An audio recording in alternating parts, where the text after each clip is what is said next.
Hay una pregunta que lleva siglos, literalmente siglos, sobre la mesa. Es un puzzle que, lejos de resolverse, parece que se complica más y más con cada nuevo intento. Hoy vamos a meternos de lleno en una de las búsquedas intelectuales más fascinantes y, por qué no decirlo, también más complejas que existen. Y aquí está la pregunta del millón. ¿Quién fue de verdad el Jesús de la historia? Lo más curioso es que al buscar respuestas uno se topa con retratos que son como la noche y el día, completamente contradictorios. Pasamos de un maestro de la ética universal a un revolucionario político. Pero vamos a ver, ¿cómo puede ser esto?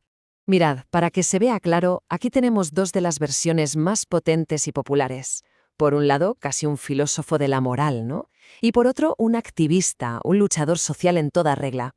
Son dos figuras que de entrada parecen totalmente incompatibles, pero lo increíble es que ambas reconstrucciones aseguran basarse en las mismas fuentes históricas. Menudo lío. Y aquí es donde dan un giro y nos dicen, oye, a lo mejor el problema no está tanto en los evangelios o en la arqueología. A lo mejor la clave de toda esta confusión está en realidad en un fenómeno psicológico que afecta a las propias personas que investigan. Muy bien, pues vamos a sumergirnos en esto. Empecemos por analizar el problema de raíz, que parece ser un sesgo psicológico potentísimo, uno que funciona casi como un espejo. Y aquí está el concepto clave de todo este análisis, el sesgo de confirmación.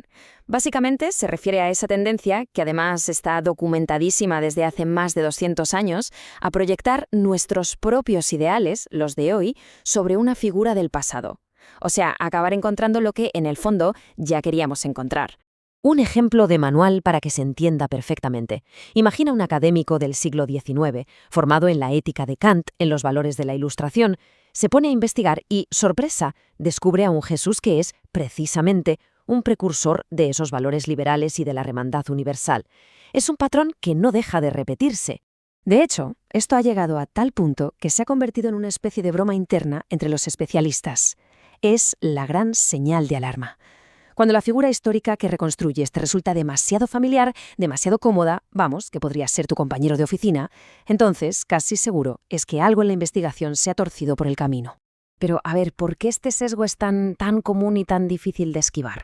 No es un simple error, es que en realidad se trata de una situación en la que, en apariencia, todo el mundo sale ganando. Un negocio redondo.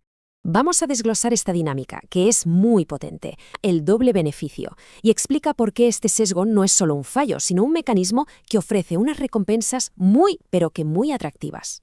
Y aquí se ve clarísimo, es una relación casi perfecta. Por un lado, el investigador consigue el espaldarazo definitivo para sus ideas. Porque claro, no es lo mismo decir yo creo en la justicia social que poder decir el mismísimo Jesús histórico ya luchaba por la justicia social. El peso es brutal. Y esta cita ilustra de maravilla el segundo beneficio. Al presentar a Jesús como un ecologista, un feminista o un liberal, lo que se consigue es sacarlo del museo y traerlo al siglo XXI. Lo convertimos en nuestro contemporáneo, en alguien relevante para los debates de hoy. Es, como dice la cita, una especie de actualización de software que lo salva de quedarse obsoleto. ¿Vale? Si el sesgo es la enfermedad, ¿hay alguna vacuna? ¿Hay un antídoto? Pues vamos a ver ahora la solución para intentar precisamente romper ese espejo. La clave de la solución es básicamente darle la vuelta a la tortilla, un cambio radical de perspectiva. En lugar de empeñarnos en traer a Jesús a nuestro mundo, forzándole a hablar nuestro idioma, el método riguroso exige hacer justo el viaje contrario, devolverlo a su contexto original, a su propio mundo. ¿Y cómo era ese mundo? Pues para nosotros profundamente extraño. Era el mundo de un judío del primer siglo que creía firmemente que el fin del mundo estaba a la vuelta de la esquina, que Dios iba a intervenir de forma directa, violenta e inminente para imponer su reino aquí, en la tierra.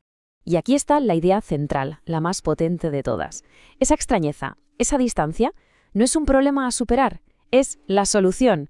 Es, de hecho, la vacuna contra el sesgo. ¿Por qué? Pues muy sencillo.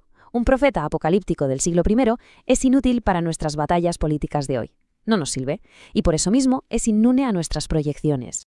Así que el punto crucial es este. Si el Jesús que te encuentras en los textos te resulta incómodo, si no apoya tu agenda política y en definitiva no encaja bien con tu forma de ver el mundo, entonces es muy probable que, históricamente hablando, vayas por el buen camino. Bien, pues si aplicamos este método con rigor, dejando los espejos a un lado, ¿qué clase de perfil emerge de las fuentes? Vamos a echar un vistazo a lo que dice el consenso de los especialistas a día de hoy.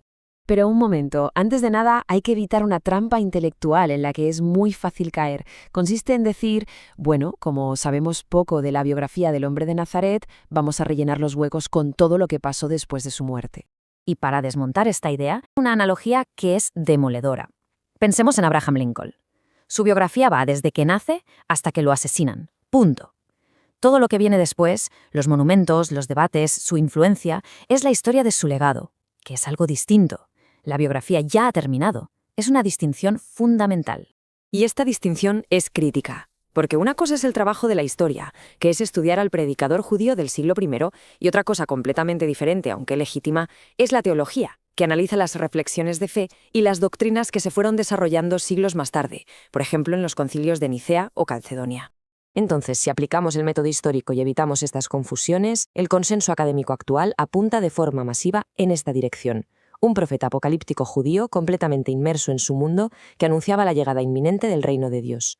Una figura que, por tanto, nos resulta profundamente extraña y ajena a nuestras preocupaciones de hoy. Claro, todo este enfoque tan riguroso exige una gran honestidad intelectual, no solo para reconocer nuestros propios sesgos, sino también para aceptar los límites que tiene la propia disciplina de la historia. Por eso, el objetivo realista no es escribir una biografía completa al estilo moderno. Sencillamente es imposible con las fuentes que tenemos. La meta es reconstruir un perfil, un bosquejo plausible y asumir que siempre habrá huecos, siempre habrá lagunas, resistiendo la tentación de rellenarlas con lo que a nosotros nos gustaría que estuviera ahí. Y todo esto nos lleva a una reflexión final, que es bastante provocadora.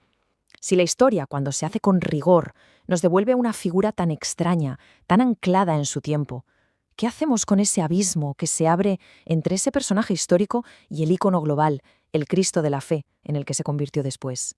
Ahí queda la pregunta.